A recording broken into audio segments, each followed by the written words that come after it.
Let's move on to our next topic, guys. Our next topic is brought to us by Buckeye State Credit Union. If you haven't heard of them yet, meet your new favorite financial partner. Buckeye State Credit Union is a local institution offering everything from checking accounts to home equity lines of credit and auto loans with some of the lowest rates in Northeast Ohio. Their Cleveland branch is in Shaker Heights, which is one of 5 locations across the state, making it easy to find one near you. But even if you can't get to a branch, don't worry. They make banking simple with digital banking. They make it personal and convenient as well. That's what sets them apart at Buckeye. Their focus is you. Their core values: connect, simplify, and adapt. Got everything they do, bringing people together, cutting through the clutter, and they're innovative. To learn more, visit buckeyecu.org. Buckeye State Credit Union, your money simplified. So, guys, the UCSS text chain was popping off about this yesterday, but the Orlando Magic made a blockbuster deal this weekend, sending 4 unprotected first-round picks, KCP and Cole Anthony, to the Memphis Grizzlies for Desmond Bane. So before we dive into the deal itself, I wanted to ask this, and Jason, I'll start with you. Does this put even more pressure on Koby to make some sort of big move, or is any kind of reactionary move to another team's big move a bad decision in the immediate aftermath? What say you? The worst thing you can do is try and react to what other people in the league are doing. That teams will tell you that all the time. We're going to, in game plans, we're going to play the way that we play. We're going to make them react to us. So I don't think that you rush out and try and make a move. The Cavs are what they are. Nothing's really changed. We talked about this all offseason. Their big move was DeAndre. And it's painted them into a bit of a corner with the second apron. They knew that going in. Now, obviously, the season didn't end the way that anyone thought that it would. But they knew what they were getting into when they made that trade. It took all of their trade capital to get Donovan here. And then they had to keep their powder dry for quite a while. And you didn't see a whole lot of moves out of them because they knew where the cap was going. They knew they were going to have to max out Evan. And then they made the DeAndre move when they did. And that, again, has taken their capital because of the second apron implications. So this is their team. I'm not anticipating a big move. I've written that I don't know how you bring Jared Allen back to this. I maintain that, but I don't know that there's a great Allen trade out there either. I didn't think Darius was getting traded before the surgery, before the toe surgery. I think it really complicates that now. This is who they are. And, yeah, other teams in the East are going to make their big moves. Orlando fired a massive bullet yesterday, and you can debate whether or not it was worth it for all that they gave up. They gave up a lot, Jay. They did. I was shocked at the price. I think a lot of people in the NBA were shocked at the price. But you can't worry about what Orlando is doing necessarily. Yeah, they're really big now. Like they were already a physical, tough team, and now they're even bigger, particularly in the backcourt. It's going to make a tough matchup, but you can't just run out and say, well, we got to make a move to match Orlando and Desmond Bane, because there's a lot of other teams in the East. Whoever saw the Pacers coming. I'll go back to when the Cavs got Shaq, it was to match up with Dwight Howard. Yeah. And that never even transpired. Nope. So when you start making those moves like that, it typically doesn't end the way that you think it's going to. Man, oh man. So I'm just looking at the size. Black is how tall? Anthony Black's 6'7". All right, Bane, what, 6'5"? Bane is 6'5", but he's only one of 4 players in the NBA with a negative wingspan. So Okay. he is he's 6'5" with 6'3" arms. Okay. So he's not as long as yeah. I mean, but he still got 4 inches on our boys, right? Okay. Let me just get that. Let's talk about what is Suggs is 6'5". Suggs 6'5". Gallows 6'10". Wendell Carter Jr. 6'10". And they still got one. Can they bring one of the Wagners back? His brother. Yeah, they're both under contract. Now Mo's coming off ACL injury, but yes. See, this is what I'm talking about. These dudes, they paid a lot for it. But you know what they paid for? They paid for, this is called a blood in the water move. They're looking at Jason Tatum. Tatum might not be here for a whole year.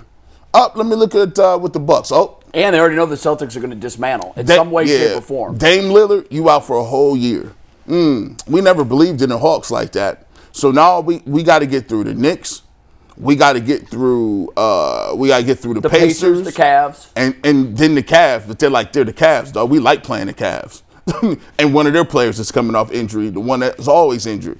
And we already know what's up with Jared Allen. They look at this thing, and I'm telling you this too. The Detroit Pistons are going to be physical. Yeah. Detroit and Orlando, they smell blood in the water. They feel like it's an opportunity to catch them. And the Cavs, yes, they peaked a little bit too early.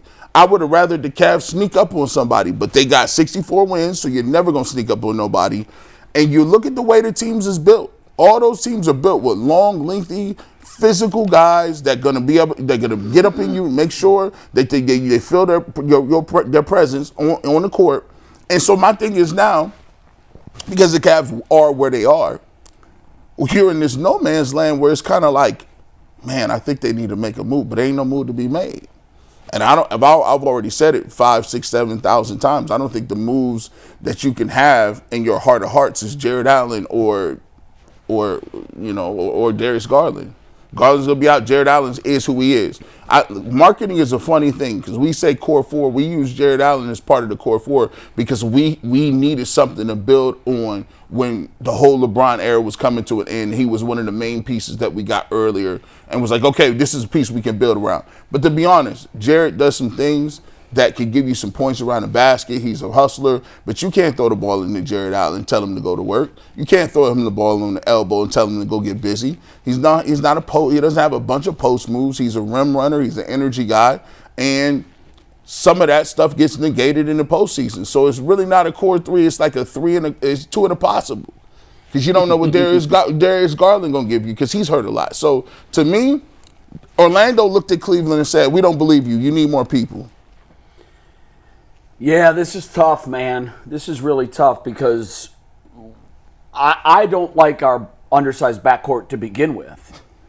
And now you've got another team looking at the team that won the most games in the regular season and doing something to counteract what they can do. And, man, like you said it, Jay, Indiana kind of came out of nowhere. I mean, yeah, they made the conference finals last year, but everyone thought that was a fluke. Yeah. And then when they're up 2-1 on OKC, everyone thinks that was a fluke. No, they're good. They're good. No, they're good. They're good. They're here. And I'm with you on this point too, G. Like, you just can't wave the magical trade wand anymore like you used to. There are too many cap considerations that need to go in to making trades that make a difference. And, Jay, you started your point by saying, I think it's a bad idea for any team to start making reactionary moves.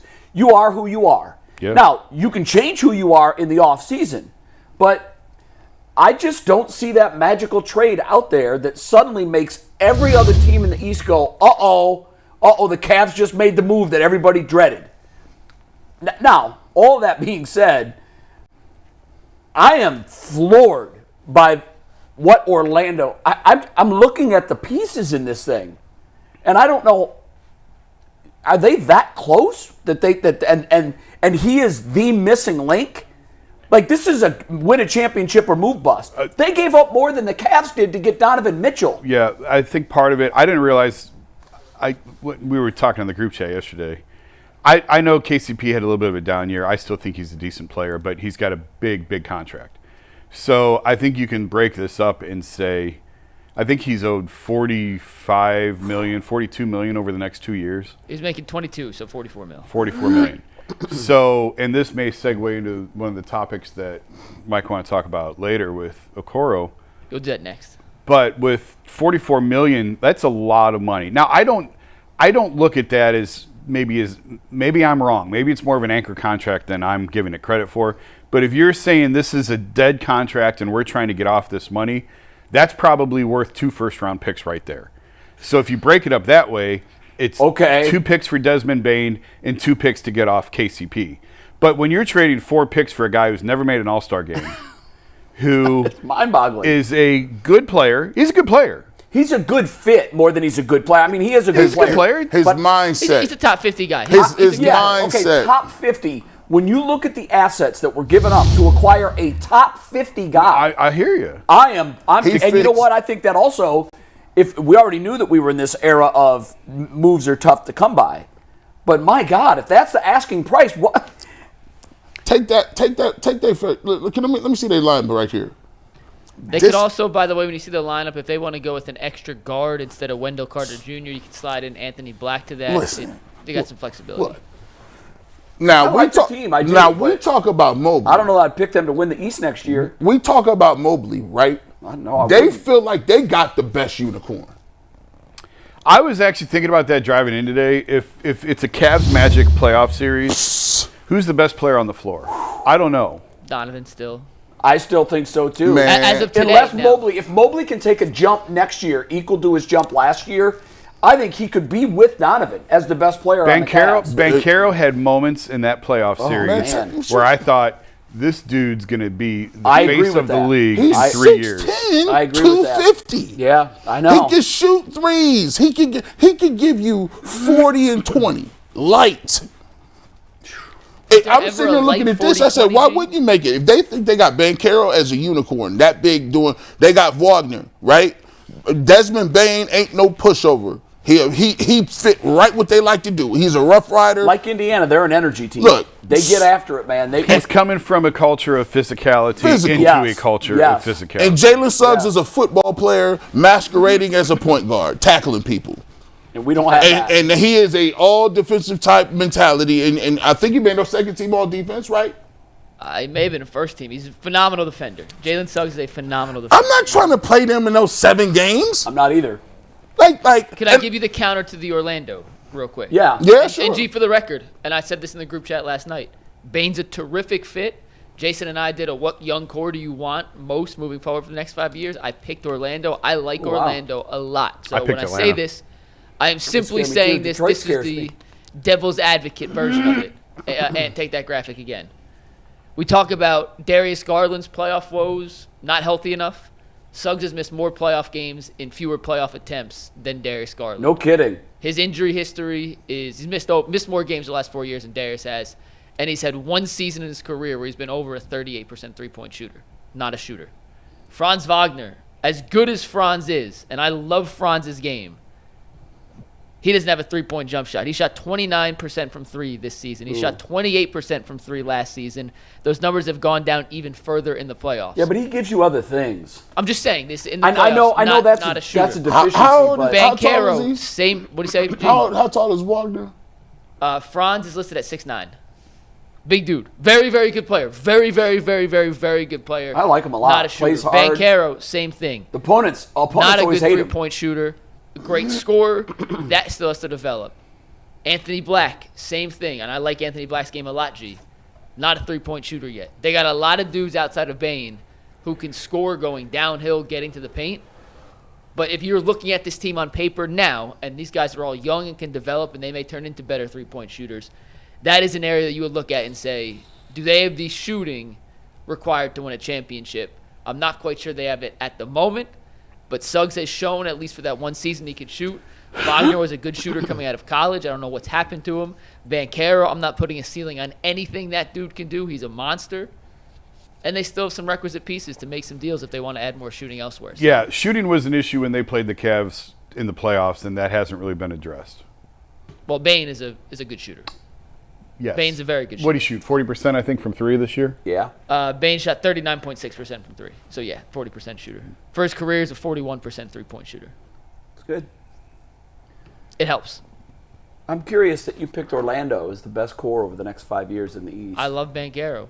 I know, I do too. Bankero and Wagner, those two alone at 6'10", and the playmaking they both have, that's like the requisite of what you want to build teams around. So it was Those close. draft picks are I didn't all think it was a unprotected, right? landslide. Yeah. Say it again? Yeah. Those draft picks are all unprotected, right? Yeah, and if I knew they didn't have any first-round picks for the next 5 years, maybe I would have changed that. But Yeah. we did this 2 weeks ago, so. See, that's the problem. When you're in the playoffs and you playing these teams, you just start to, and when you get stacked up and you start to see, oh, wow, we played Cade Cunningham. He was a 6'7" monster at point guard. Oh, I forget which one of the Thompsons they got who's a monster on the ball. They got Sarr. Sarr Thompson running around here, athletic freak and doing what he wants to do. You're like, wow, that's kind of, not to mention, we're still not talking about the Knicks. We're still not talking about some of these other teams and the Pacers, what they can do. Look, windows is a very fickle thing. I haven't seen somebody's window play out like a fairy tale in a long time. People make multiple moves, iterations just to get where they're gonna go. I'll be interested to see what the Cavs do.